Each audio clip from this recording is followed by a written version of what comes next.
Awesome. Welcome to the 2025 Fungus Fair. Thank you so much for being here. Can I get a show of hands if this is your first time to one of our events? Amazing. Welcome.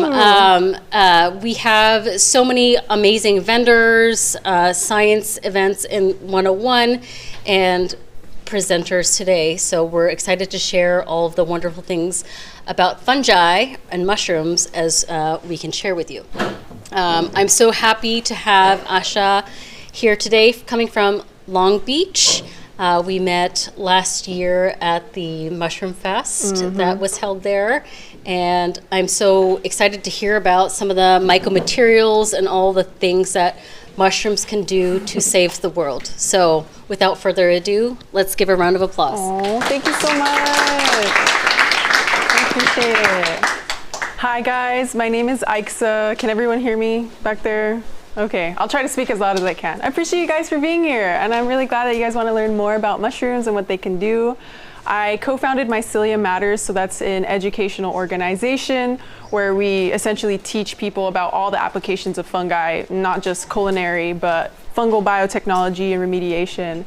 And it was so lovely meeting Cassandra at our Long Beach Mushroom Festival in Long Beach. So if you guys are ever in Long Beach, we host a mushroom festival there in June.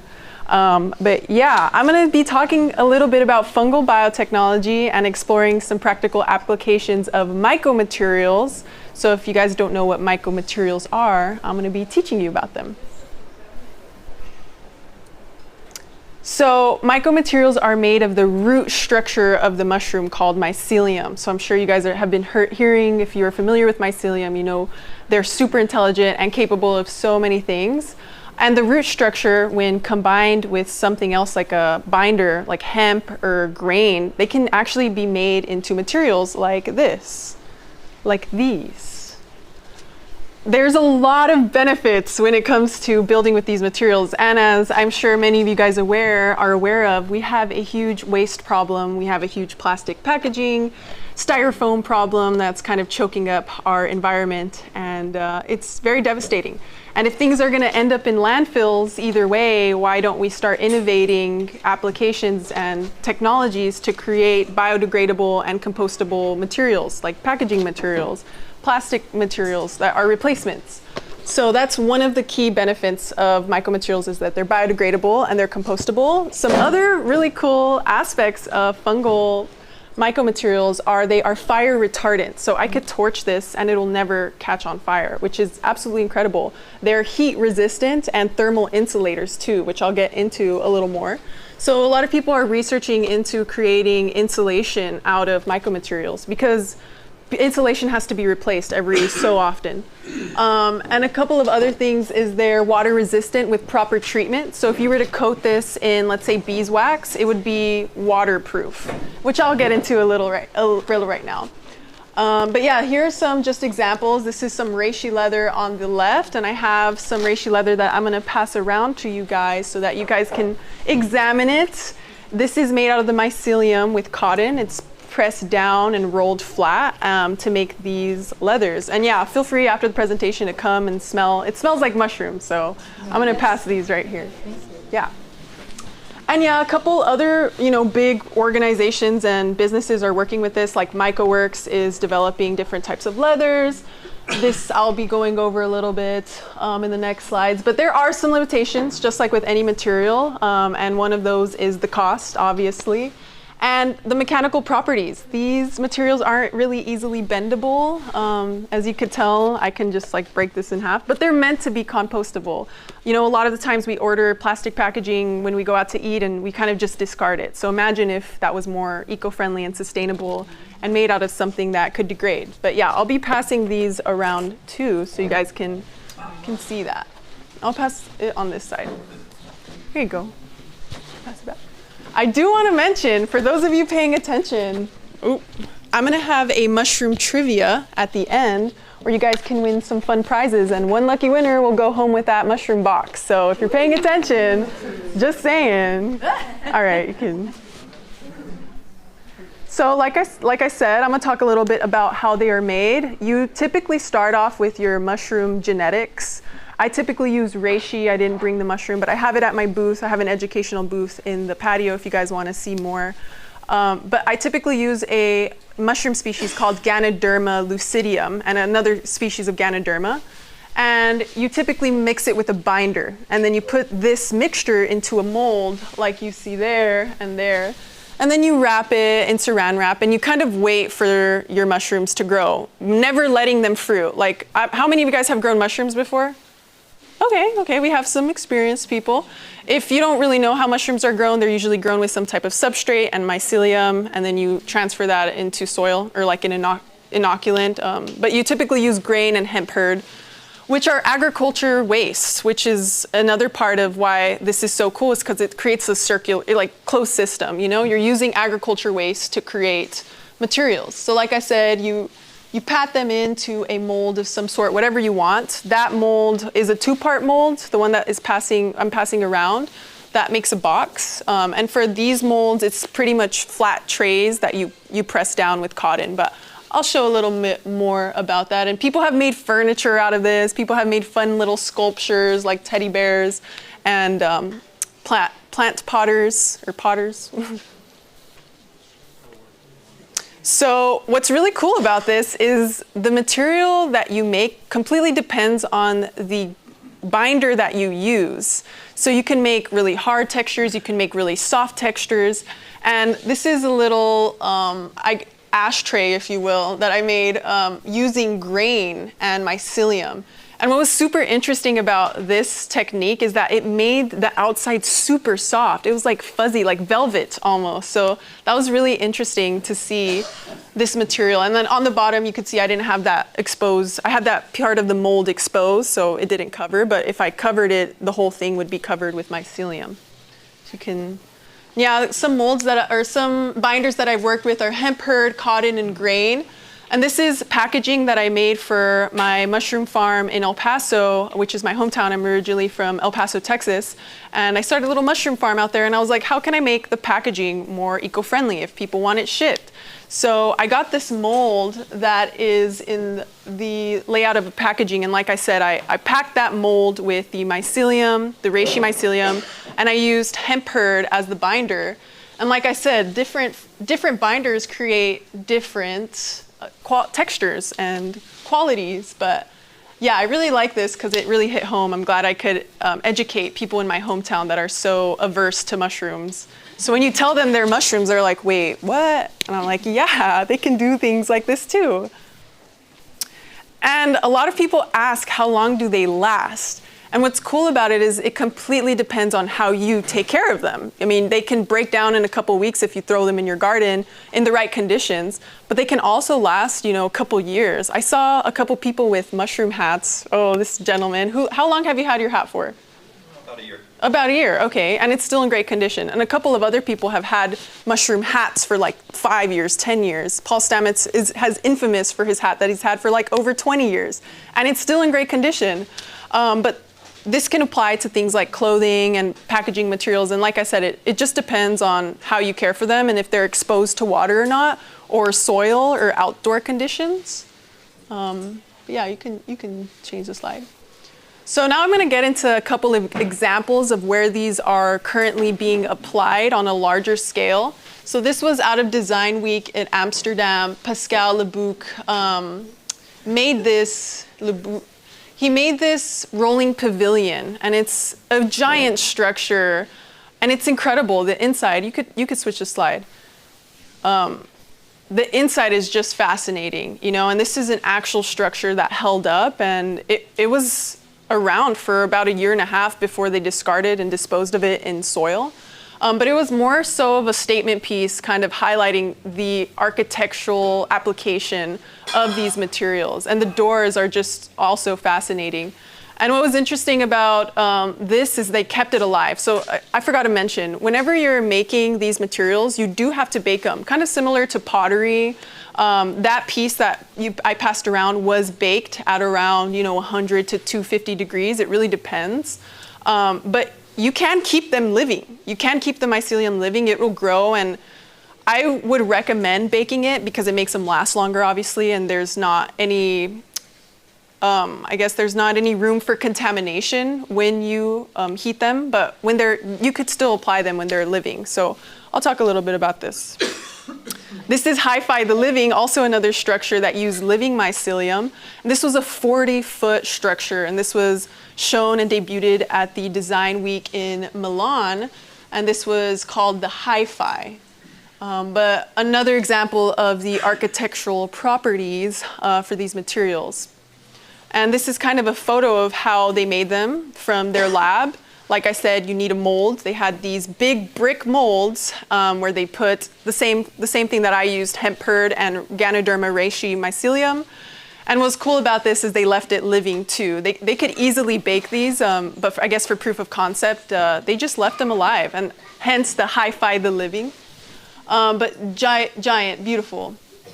So NASA has actually taken interest into this, and it's pretty fascinating. They launched their Mycotexture off-planet project about 2 years ago, and Lynn Rothschild, the head director of the research center there, came out with this plan.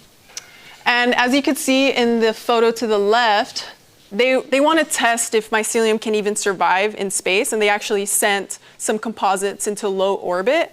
And they survived. They kept on growing, which is fascinating that mycelium can still grow in space and it doesn't need gravity or an Earth dome to grow. So these are kind of, her concept and plan is insane. I'm not sure if many of you heard, but they found water resources on Mars. So Lynn has this idea in mind. You can play the video. So a rover, they would essentially send this package to the moon, and a rover would come and water it, whether on the moon or Mars. They're trying to do it for both.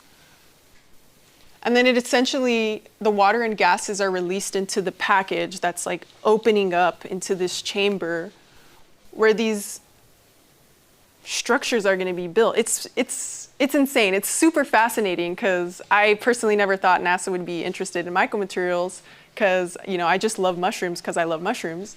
And seeing that, these researchers are utilizing this type of technology for space inhabitants is insane.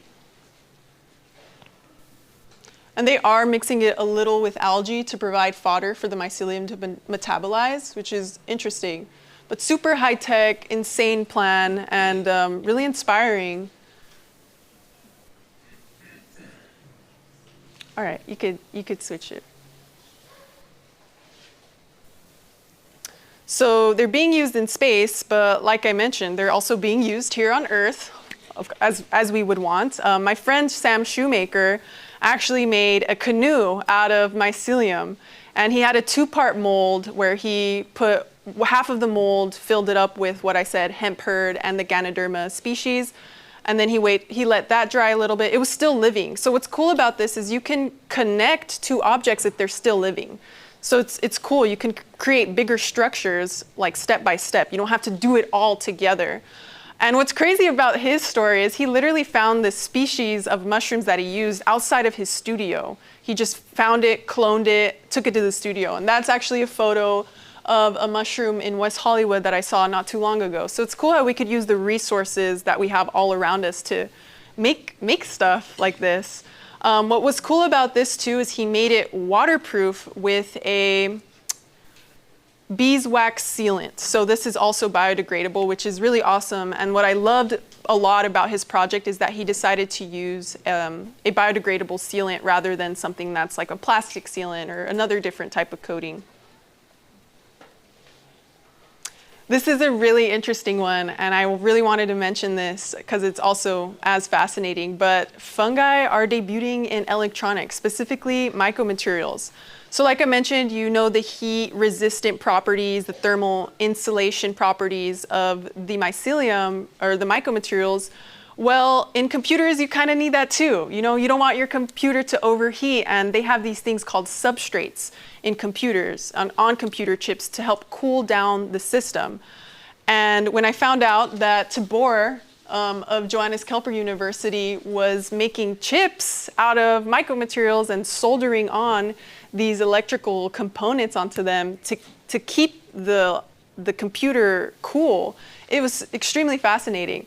And something also really interesting about his research was that the longer the mycelium was alive, so obviously you heat the mycelium, you know, it's a couple days, but he let them go for a while, like he let them mature. And the more mature that the Myco-Materials got, the more heat resistant they became, you know, withstanding temperatures to up to 250, you know, degrees Celsius. So like I said, this is a really important factor when you're building circuits, and, you know, tech waste, it's insane, and it's damaging to our environment, especially when it ends up in landfills. A lot of it's exported to different parts of the world where they just kind of sit there. So it'd be cool to see, you know, more tech companies start using, you know, these types of biodegradable and compostable electronic substrate chips. And yeah, you know, all of these big corporations, they make your phones last like 3-4 years. You know, after 5 years, they stop working, you toss it, get a new one. Like, how many of you guys have the same phone you had your first, who has their first phone? Yeah, like nobody, you know, so it'd be cool to start using these on a larger scale. And then what's also really cool is the mycelium motherboard. Although this isn't Myco-Materials, it also still utilizes mycelium. And essentially, Andrew Adaminsky of University of West England, I believe. Yeah, in Bristol. He had an idea. So if those of you who don't know, mycelium can conduct electrical impulses. This is a living thing. And it's cool. It could read biofeedback. I had a mushroom synthesizer that when you touch it, it kind of produces a noise. It produces, you know, sound. It feels you when you're stepping on the forest. So Andrew had this bright idea of creating a closed circuit. If it's producing these electrical impulses, in theory, you could be passing electrical signals. So he did exactly that. He grew mycelium in the way that we all grow mycelium, which is literally just mixing hemp hurd and the genetics, letting it grow into that good white stuff that we love. And then he connected it onto open circuits. And what was fascinating is they actually closed the circuits. And of course, this is another statement piece. It's not being like large scale utilized, but it's something that I'd love to see being large scale utilized. And fungi in electronics would really change the game in terms of sustainability, you know, something that we really, really need. So now into some fashion. You know, all of us wear clothes, and like I said, not all of us have our first clothes that we've ever worn. You know, we throw it away, we give it away, and a lot of that, unfortunately, ends up in landfills. It ends up being burned, you know, ends up going exported to other countries, just creates even more and more landfills, and they leach toxic chemicals and, you know, the dyes. It's insane. So what if we started utilizing them in fashion and creating clothing? And what's really cool is that big brands and designers are already catching on to this. And, you know, consumers are interested in sustainability. So big brands like Hermes, you know, Balenciaga, even Cadillac came out with their Cadillac Soleil. So it's a statement car, like I said. And they used Myco-Materials in the interior. Balenciaga made a bag, and these are some hats made by MycoWorks. That's a 2-part piece made by Stella McCartney. And then the top one is a dress. It's not very functional, but it was still cool because instead of making leather like all the other brands did, she actually just used circles of mycelium. So she grew them out in petri dishes. And like I said, you can combine them when they're still alive. And she like put them essentially together on a dress and then just let them dry. And it created that piece. So yeah, very, very fascinating. And I'm going to talk a little bit about my piece a little later. But I think... So yeah, this is the Cadillac Soleil. And that interior is made of the mushroom leather, which is insane. I really hope to see this expand into other vehicles. But yeah, like I said, this mushroom leather is unfortunately patented by a lot of big corporations like MycoWorks and Ecovative.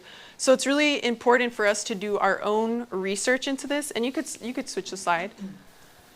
So this is a look into their corporate funding operation. I mean, they're growing this aerated mycelium like crazy. But it's really cool to see how it grows. It's very different than, other materials. It's a living material, and after they harvest it, it's like they cut the top piece off and then flatten it and then press it down, and they do elasticity tests. But you could do the next slide. And this is kind of a little bit more about their patented form. And like I said, this is their elasticity test, so they can make it stretchy.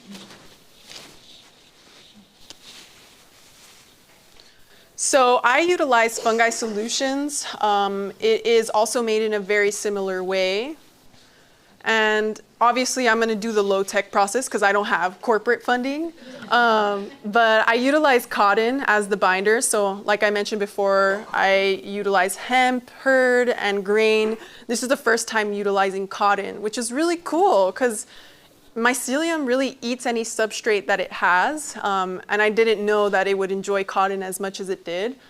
So then you do it in the same way. You put it in a mold, you cover that mold, and then you get this beautiful white mycelium mat that you can just like press down, and you can pat, you can color it with dyes. I would use plant dyes just to be more sustainable and eco-friendly.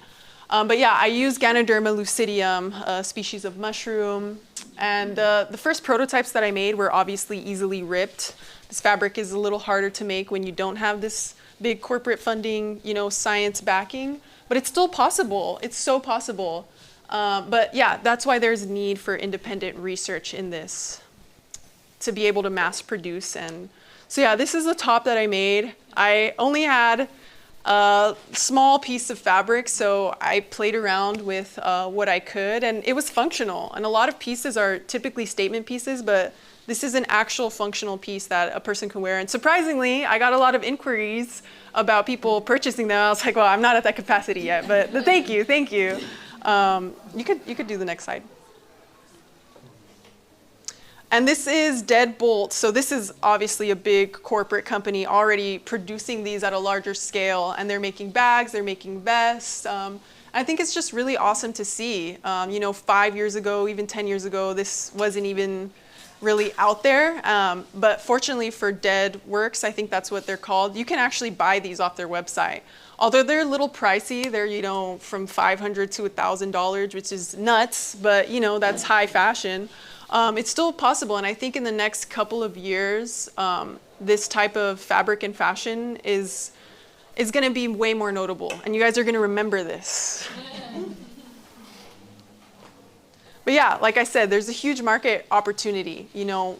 At a continued annual growth rate of 23%, it just seems like this is going to continue to grow. And this is just mushroom mycelium, or mycelium leather. The packaging business is also growing exponentially. So it's going to be exciting to see what happens in the next couple of years and how people start experimenting on their own. And I hope you guys are inspired to experiment on your own, because it's easy, And yeah, scaling is a little hard, but I think it starts with raising awareness that these even exist, and, raising awareness to the right scientists and the right designers who are working with this. And, with the right, team and funding, anything's really possible. I think some things that are challenges personally are obviously the costs of doing this on a larger scale. And the material elasticity. People don't want super stiff clothing. They want it to be comfortable. People love comfort. So that's a challenge that I see. But and also the patent limitations. There's only so much you can do and research without getting sued by MycoWorks and Ecovative for copying, their stuff. But I hope they become more open to, producing these on a larger scale. But yeah, the last thing I wanted to talk to you about before we get into the trivia and giveaways is mycoremediation. This is also an incredible biotechnology that is doing immense work in oil spills and landfills, and as of recently, the wildfires in LA. But I have a really good friend. Her name is Danielle Stevenson, and she has pretty much been working with fire remediation and oil remediation her whole life using fungi. And she did an experiment on the Brownsfield site in LA. So it was an oil contaminated site. She put native plants and oyster mycelium, and you could switch the next slide. By about a year, we saw pretty much no amounts of lead, heavy metals. It was insane. It was absolutely incredible. And there's a lot of potential for this. And by using phyto and mycoremediation in conjunction, it can make a real difference instead of just using mycelium on its own or native plants on their own. When they come together, the mycelium strengthens the toxin uptaking plants like California buckwheat. And there's a lot of native California plants that uptake toxins, which is fascinating. So if we worked with it, we can make a lot of a huge difference. But me, her, and Co-Renewal started the LA post-fire remediation. And we have a couple sites. We have one in Altadena and 4 in Pacific Palisades. And we're pretty much deploying inoculated wattles for erosion control. And all of that amazing stuff. We're using reference soil from post-burned areas that already have those microbes that have adapted to the fire and inoculating them into the site. So this is our site in Altadena. It was extremely devastated, unfortunately. But with the power of fungi and plants, we are hopeful that we'll remediate the site. So if any of you guys have any resources to wattle makers or anything like that, you could switch the slide. That'd be helpful. Or if you guys are just interested, this is our project plan and timeline, and our funding for this for like soil testing and all the good stuff, compliances. But yeah, I have a booth outside if you guys want to learn a little bit more about that. And now it's time for some questions. I have some questions for you guys first, before you guys have questions for me. Could you give me the time? Okay, awesome. So yeah, how this works is I'm going to ask the question, and if you know the answer, raise your hand. I'm going to call on the first person. But don't shout the answer out, please, guys. But the first one is, on the mycelium motherboard, what did the mycelium serve as? I think I saw your hand over there. It connected the circuit. Yeah, it closed the circuit. Way to go. Yeah, I didn't even mention. I'll give you a shroom shot. I'll give you a mushroom shroom shot. There you go. Thank you. Yeah, of course. I'll do another shroom shot. So if you guys haven't tried these are fantastic. Our buddy, Sean, he makes these at the booth right there. So for another one, does anybody know what that chip is supposed to be? I'm looking for a specific word. What does it serve as in a computer? Substrate. Substrate, way to go. I don't eat fish, so. Huh? Is it vegetarian? Yeah, it's vegetarian. Or is it shrimp, so? It's vegan. Oh, nice, okay. Yay, good job. All right. For a little mushroom gem, and this is from the beeswax booth. It's on the same one as mine, but they're making little stone gems. Another question I have is, what 3 things do you need to make Myco-Materials? What are 3 things that you need to make a Myco-Material? Yeah? You need the mycelium, substrate, and water for growth conditions. Ooh, no. A mold. I think I saw your hand. I was going to add the third thing is a form. Yeah, exactly, a form. You need a mold. Thank you. But you don't that's a good try. You don't really ever need water to grow Myco-Materials, which is interesting. You could grow them without water. I guess sometimes you can spray them if you want, but the mycelium can grow without it. I think what I was looking for was a form. You need some type of mold to put your mycelium and substrate in to actually make the material. So the next, I'm gonna do this Morel keychain. You can do it, we believe in you, Morel support. And this was from a little vendor right across from us. But let me see.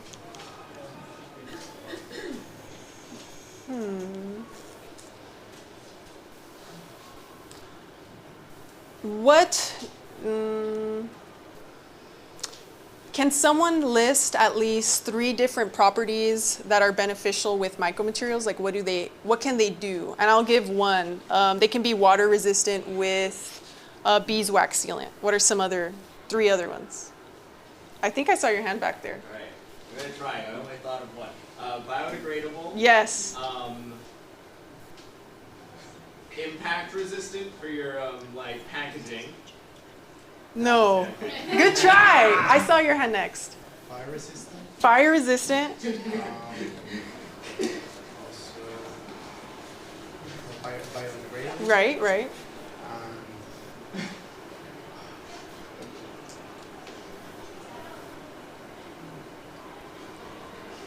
Also, heat insulator. Yes, thermal insulators. Way to go. Awesome job.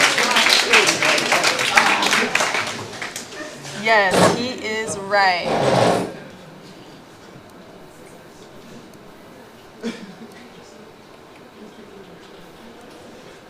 Yes, there you go.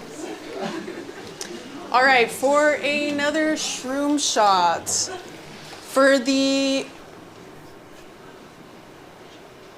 can mycelium grow in space? I think I saw your hand first. Yes. Yes, of course. They can grow in space. That was an easy one. Yeah. For another mushroom, I guess, gem, stone. Let me make this one a little hard. What was the species of mushrooms that I used?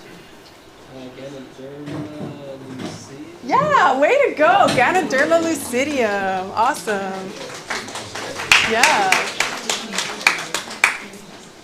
All right, I'm gonna do a bundle of stickers. So this is stickers from Sporelust outside. You wanna, oh wait, no, I was gonna switch the slide. This question. Does Myco-Materials need to be living or heated to become a structure? Heated is best. Yeah, heated is best. Yeah, but they can also be structured by staying living. But yes, very good. Let me see what other questions I can ask. Oh, okay, yeah, that one's a good one. All right, for the last little mushroom gem, what kind of binders, if you could name 3 at least, what kind of binders can you use to make Myco-Materials? I saw your hand first. Cotton, grain. Yeah, grain, awesome. Yes, you can combine them with all of those to make some Myco-Materials. And then, I think y'all are answering all my questions. I think I have just a couple more.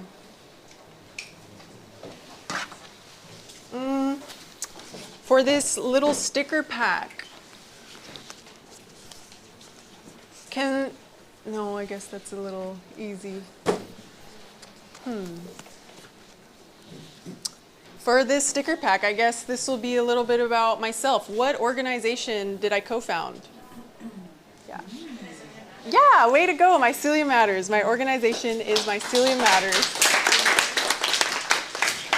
And then this will be the last question. It's a spore print and a mushroom pin. This spore print is for microscopic purposes only. It's a golden teacher, just if you're interested. Let's see. Ooh, I'll do one about mycoremediation. Cool. Can someone tell me, I know I didn't cover this, but can someone tell me what mycoremediation can do? What can it uptake from the sites? Heavy metals, and can transform them into things that are sort of benign or accumulate them out and away. Beautiful. Yeah, awesome. Way to go. Nice job. Thank you. Yeah, I did forget to mention they typically transform hydrocarbons into carbohydrates. So like literally he said, they turn these really toxic materials into beneficial things for the soil. Instead of hydrocarbons, they turn them into something, they digest them into carbohydrates, which is awesome. So if anybody of you guys have questions for me, let me know. I'm open. I think we have a couple, like 20 more minutes. Yes. When you're growing using cotton, are you using like individual blobs of cotton, or are you doing a woven cotton like fabric or sheet? That's a good question. what I've typically seen that works best with the mycelium is spreading the cotton into like little fibers. So I'm still using the cotton. I'm not weaving them into anything, but I'm kind of like spreading them so that the mycelium has more to grab. So it's not just all cotton. The mycelium kind of like fills those gaps where it is. Good question. Have you tried wool? I have never, but that is really interesting. And it's people like you that have those questions that can experiment more. And you know, this is a very new technology. Not a lot of people are doing this. So that's really, really good that you're already thinking, well, can I use this? Can I use that? That's exactly what we need. Yeah? With the elasticity problem, has someone tried with, I don't know, maybe using latex or some resin to like fix that? I haven't heard that, but that is an interesting concept. I know with these bigger corporate companies, I think they have experimented with different types of resins, but they're not always biodegradable or eco-friendly, which is I think the most important part about doing this. Because why are you going to create a material that's biodegradable and then seal it with something that's not biodegradable? But that's a good question. I would love to work more on the elasticity of the mushroom and testing different ways and methods that are available to me. Yes, right here. I thought you said something about like when you use mycelium for remediation that it would then like transform it into something beneficial. So like you would get usable mushrooms from the end process, or what do you do with like the mycelium that is used for remediation? So that is a really conflicting question, because I know Paul Stamets with his experiment, his produced mushrooms. So that's the top photo right there. And a lot of times with this work, you don't actually want the mushrooms to sporulate. Like, that's not something that you're directly looking for. It's more so underneath the soil. The mycelium is the main thing that's doing the work. But you shouldn't eat the mushrooms. Danielle Stevenson, who's worked with this, I've asked her this question many times, and she gets it a lot. But although they are transforming them into something beneficial like carbohydrates, there's still going to be like 0.01% of oil contaminants in the mushroom. So I wouldn't recommend them being safe to eat. But it's fine. You could just throw them back into the soil and they'll degrade. They're the most natural decomposers there is. They're the ultimate decomposers. But what you mainly look for in mycoremediation is the mycelium. Like, you want there to be a lot of underground mycelium growth, because that's really what's eating the contaminants, not the fruiting body mushrooms itself. But that's a good question. Yes? I'm sorry, we missed the very beginning, so if you've already answered this.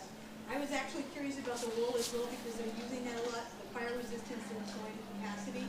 Have they thought about using the same idea for home insulation? Because you could then form to the space, and I mean, it's like $6,000 to shoot insulation into your house.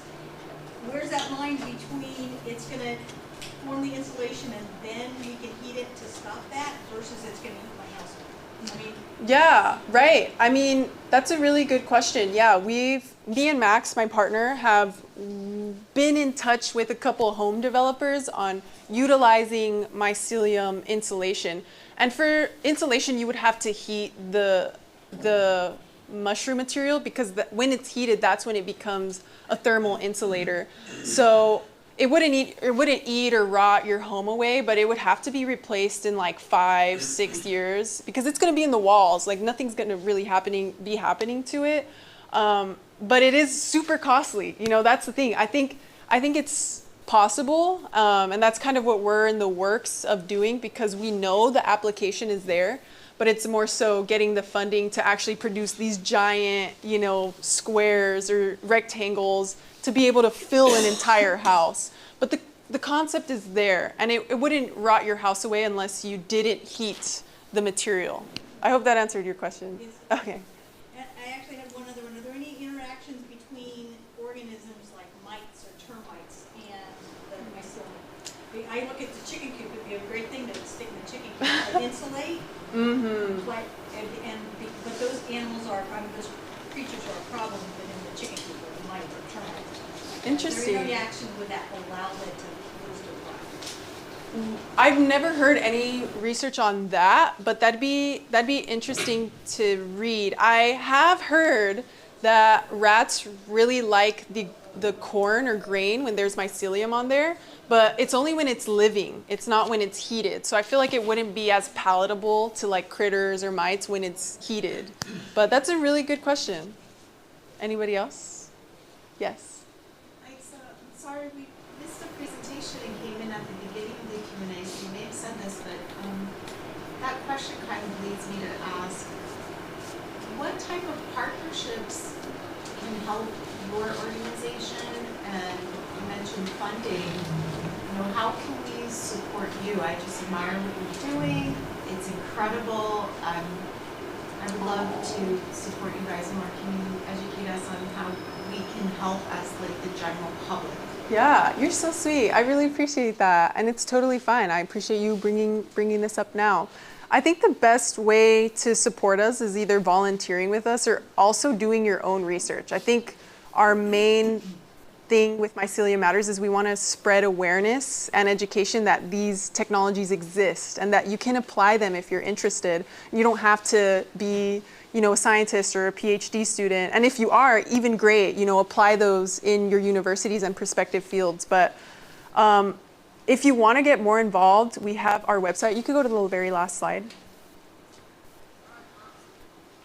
Yeah, our website is listed there. We have a volunteer form where you could sign up. And as of the immediate help, you can go to the previous slide or the two previous slide. As immediate help, it'd probably be like resources for our remediation initiative in LA, because we're going to send some soil samples in the next week, and soil sampling is extremely expensive. So if you guys know a organization or labs that test for heavy metals, arsenic, because a lot of labs only test for like nutrients in the soil. And there's a lot of different things that are in wildfire soils because of the types of contaminants that burn down in the homes. But it'd be, you know, contributing to our project plan and timeline. If you guys have expertise in this field of wattle making or, you know, soil science expertise, it'd be, I think that's our main goal right now is our remediation initiative. And always, you know, anything helps with our funds, it goes directly to,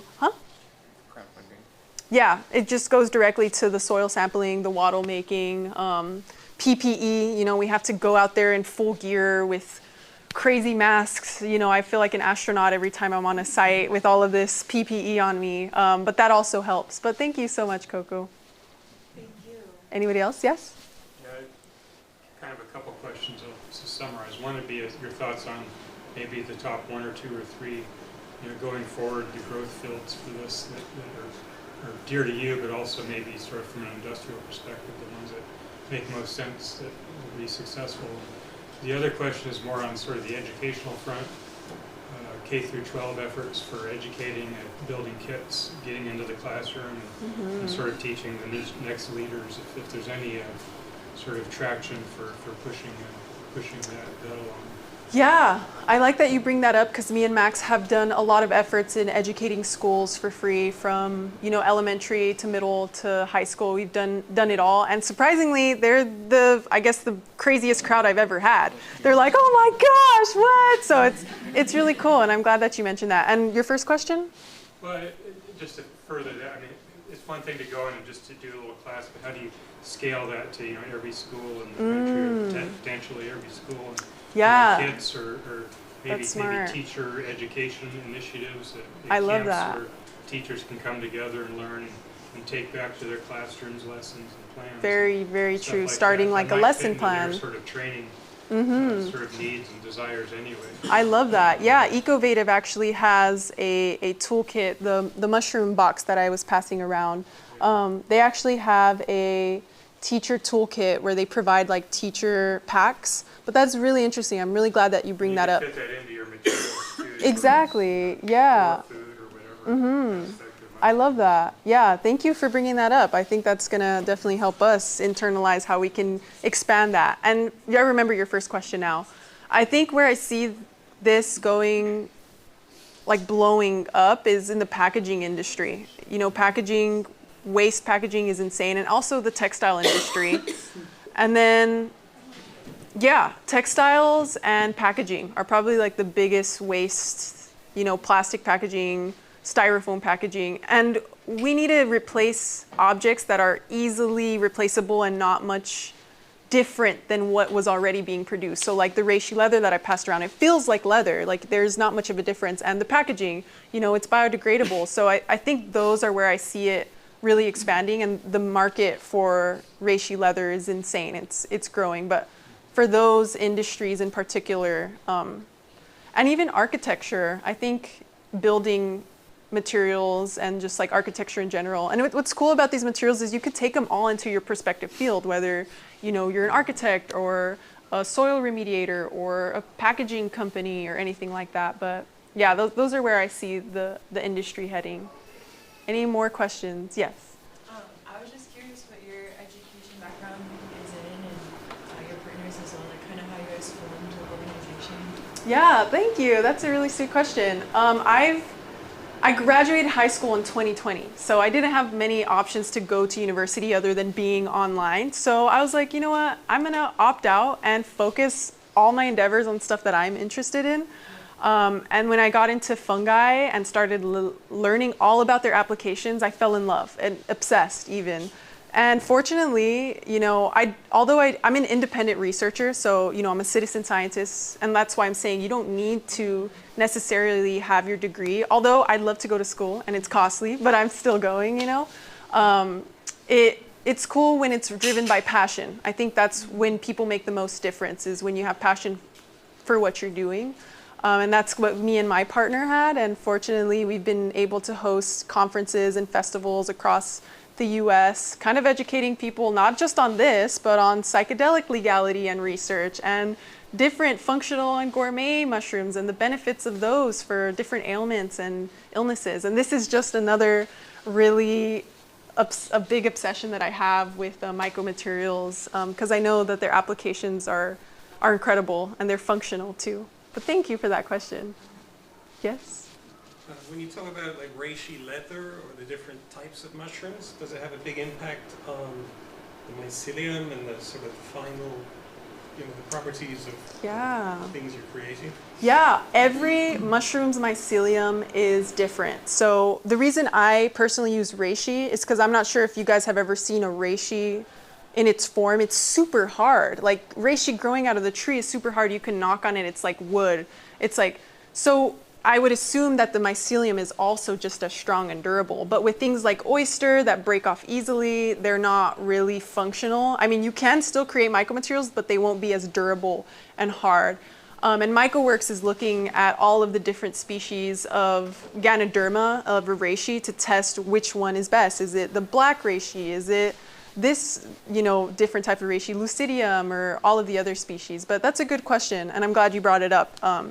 Because yeah, it really depends. Your mycomaterials depend on the mushrooms, the mycelium of the mushroom that you're growing. Good question. Anybody else? Yes. What are some of the challenges you ran into creating your mushroom piece or fabric piece? The biggest challenge was the elasticity of actually being able to bend it, because it's a straight piece. It likes to be straight, and when it's grown in that certain mold, that's what it'll shape to. So what I've been wanting to experiment with is shaping it in different molds. So maybe one that's fitted to someone's like waist, because this mold is actually like a straight piece that I kind of forced to like bend on the side. And when you wear it, it's although it's comfortable, it's stiff, you know. But I think that's the biggest challenge, is the elasticity of the mushroom. I think I'm almost running out of time. I'll take 2 more questions if anyone has one. Yeah? You talked about like the larger companies with very large operations having a lot of, I think it was patents or something related, and that being harder for smaller groups.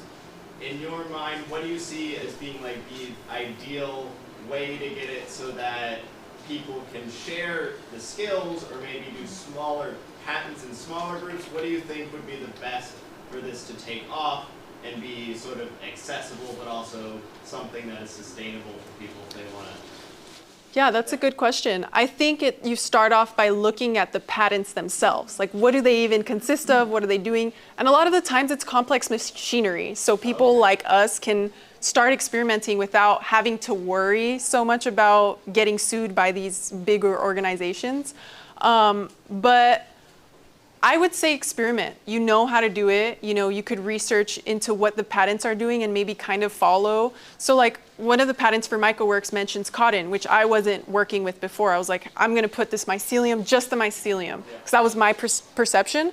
But when I saw they were mixing cotton, I was like, oh, I could use that. But on top of that, they're mixing a bunch of other stuff like small pieces of hemp fiber and this and that and this and that. So when I read the patents more deeply, it gave me an understanding of what I should do and what I should avoid.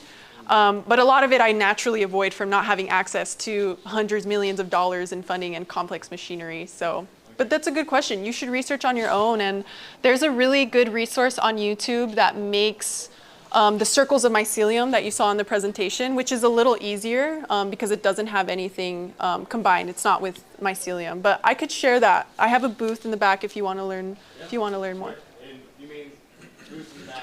Yeah, a booth in that area. I'll have this. You'll probably see this stand out. I'm on like the side right here. Right. Yeah. I'll take these two questions, and then I think I'm done. Can they be cleaned, and also can you blend different mycelium together to be essential? That's a good question. Sad answer is no. You cannot blend different myceliums together because they're competing organisms. A species of a mycelium versus a different mycelium, they'll try to compete to see who's better. And that's what's funny about mycelium. It's extremely competitive, and that's why it's all over the forest floor in different areas. They all have their own prospective areas. Mycelium species in Northern California is different than ones in Southern California because different mushrooms grow in different climates. And your first question, I'm sorry? Can these garments be cleaned? Oh, they cannot be washed. That's one thing. I would not recommend throwing this in the washer, but they can be wiped down with like different things like vegetable oil, baby oil. They're mainly, I mean, how often do you wash like a big coat or like, you know, a shirt that you wear rarely? It's not very often.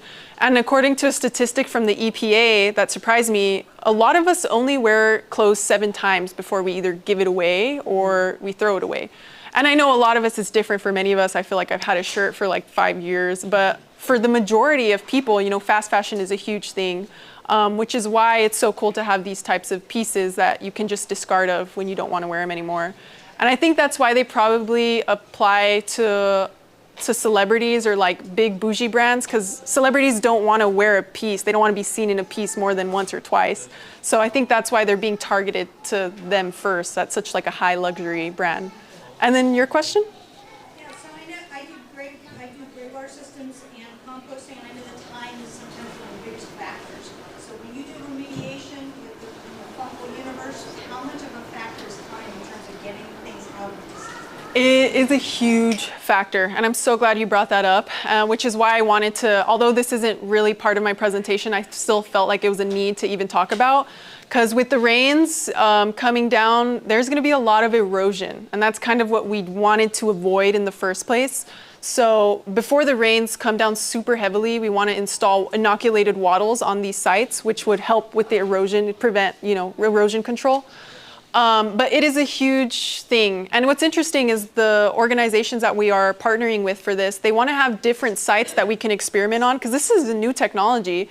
And we want to see how sites are affected if we wait longer versus if we act super fast. Because sometimes it's kind of even more devastating to act on these lands that are super impacted because they're barely, you know, gaining back together, and that natural microbes in the soil need to at least have some time to regrow before we implement these methods. And although they're helpful, it's not natural if you think about it.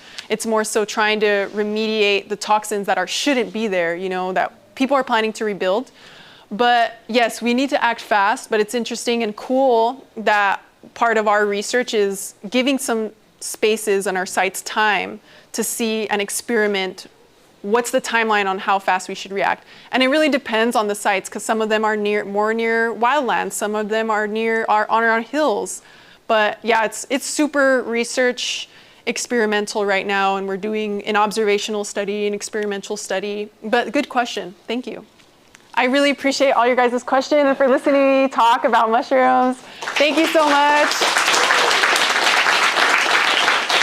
I'll be outside by my booth if you guys want to chat more, get more information on our organization, what we do. But thank you guys. Have a great day. Nice time at the Mushroom Festival.